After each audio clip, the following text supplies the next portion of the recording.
강선우 여성가족부 장관 후보자의 낙마, 단지 개인의 일탈이나 성격적 결함 때문만은 아니었습니다. 오히려 국회 전반에 만연해 있는 보좌진에 대한 구조적 갑질 문화의 민낯이 드러난 사례다, 이렇게 볼 수 있습니다. 강선우 후보자, 현역 국회의원으로서 장관 후보자 인사청문회 과정에서 과거 자신의 보좌진에게 쓰레기 분리수거, 비대 수리, 사적 지시를 했다는 논란에 휘말렸고 결국 여론 악화 속에 자진 사퇴했습니다. 하지만 그가 낙마한 원인이 개인만의 일탈이었는지는 의문입니다. 강선우 낙마 이후 여야를 막론한 의원실 전반에서 나타난 변화는 오히려 이 문제가 강선우 후보자 개인의 문제가 아니라 국회 전반의 구조적인 병폐임을 방증합니다. 강선우 효과라는 신조어가 생길 정도로 의원들은 갑작스레 보좌진에게 사과하거나 사적 지시를 삼가고 보좌진 휴가를 존중하는 모습을 보이기 시작했습니다. 이 변화는 단지 한 사람의 실수가 아닌 국회 전체가 자각하고 있는 공통된 부끄러움의 반영입니다. 어쨌든 이런 부끄러움이 보좌진에 대한 권리 강화로 이어진다는 점에서는 의미가 있어 보이죠. 그동안 보좌진을 향한 갑질은 국회에서 관행처럼 여겨져 왔습니다. 오늘 조선일보가 소개한 내용이 있습니다. 읽어보겠습니다. 의원이 자기 마음에 안 드는 보좌관이 있다면 다른 보좌진에게 왕따를 지시하는 등 보이지 않는 괴롭힘을 통해 자기 발로 나가게 하는 일이 허다하다고 한다. 한 보좌관은 자기와 사이가 틀어진 보좌관의 평판을 나쁘게 말하며 다른 곳 취업도 방해하는 악질 의원도 있다라고 했다. 다른 비서관은 의원실은 의원이 왕인 세상이라면서 9명 보좌진 사이에 어떤 일이 일어나는지는 그들만의 비밀이라고 말했다. 일부 보좌진은 지금도 의원님 몸종처럼 사는 보좌진이 상당수다라고 입을 모은다. 주말에 골프를 치러 가는 의원이 수행비서를 불러서 운전기사로 부리는 일은 예사다. 그 지가 운전해서 가든지 사람 불러서 쓰든지 그래야지. 와, 보좌진을 운전기사로 썼다? 쓰레기 처리 같은 의원 집안일 처리를 시키는 경우도 있다. 한 보좌관은 자기 집 개털을 깎으라거나 한 포대 분량의 땅콩 껍질을 까라는 의원 등 사례가 너무 많다. 나라 돈으로 산호비를 부리는 격이다. 이렇게 말했다. 보좌진에게 국회 식당에서 자기 밥을 타오라고 시킨 의원도 있었다고 한다. 일부 전직 의원은 한 평 남짓한 의원실 탕비실에 전기밥솥을 두고 아침밥을 짓게 했다.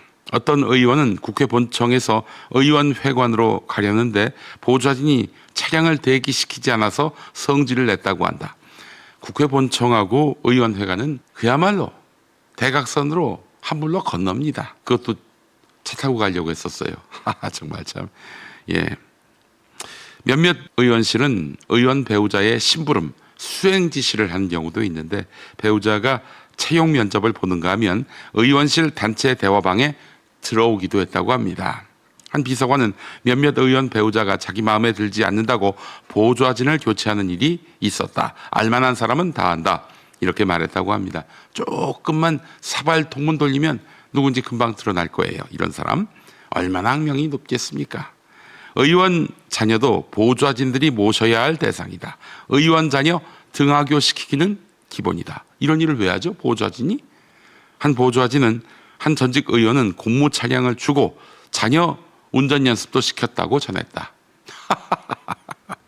정말 어처구니가 없네요.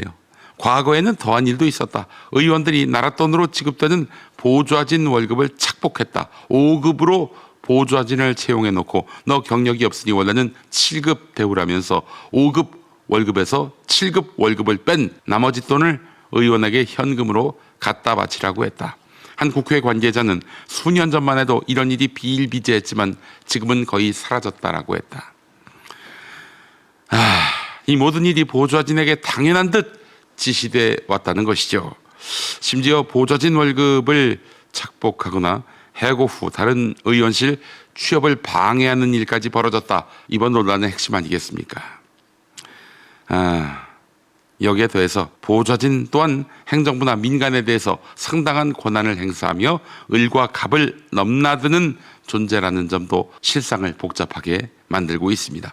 국회에서 의원에게 철저히 복종하지만 외부에는 압박성 자료 요구와 비상식적인 지시를 남발하는 경우도 있어서 일종의 이중 갑질 구조가 작동하고 있었다라고 해야겠지요. 즉 의원이 보좌진에게, 보좌진은 공무원이나 기업에게 갑질하는 피라미드형 구조가 성립돼 있었다는 겁니다. 이처럼 강선우 후보자의 낭만은 단순한 도덕성 시비나 인사 실패가 아니라 대한민국 정치 시스템의 어두운 일면, 즉 보좌진 인권 사각지대라는 구조적인 문제를 드러낸 계기였습니다. 동시에 이것은 더 이상 이 문제가 덮일 수 없다는 신호탄이기도 합니다. 강선우 후보자의 사례는 첫 사례였을 뿐 향후 어떤 국회의원도 이런 문제로부터 자유로울 수 없고 보좌진 갑질은 입각 불가의 사유로 작동할 것이라는 강력한 경고가 됐습니다.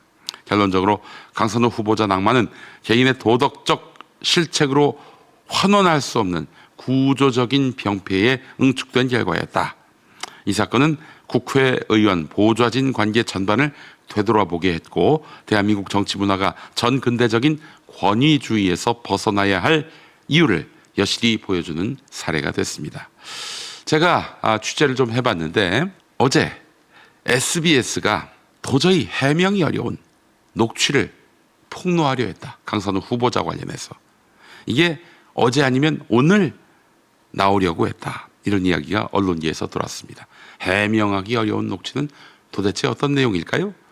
자, 여기에 박찬대 대표 후보가 더 큰 문제로 비화하기 전에 총대를 맸다는 설이 있어요. 그러니까 SBS 보도와 관련해서 정보를 사전에 듣고 더 크게 문제가 확산되기 전에 자신이 나서서 강선우 후보자에게 공개적으로 사퇴 요구를 하는 것이 길이겠다. 이렇게 판단했다는 설이 있어요. 자, 그동안 사실 대통령실도 강선우 후보자를 배제를 하려고 했는데 어제 제가 아침에 말씀드렸죠. 근데 김병기 원내대표나 당내 중진이 강선우 후보자 임명에 대해서 강력하게 주장을 했다는 겁니다. 그래서 강선우를 두고 고하느냐 스톱하느냐 갈팡질팡했던 것 같습니다.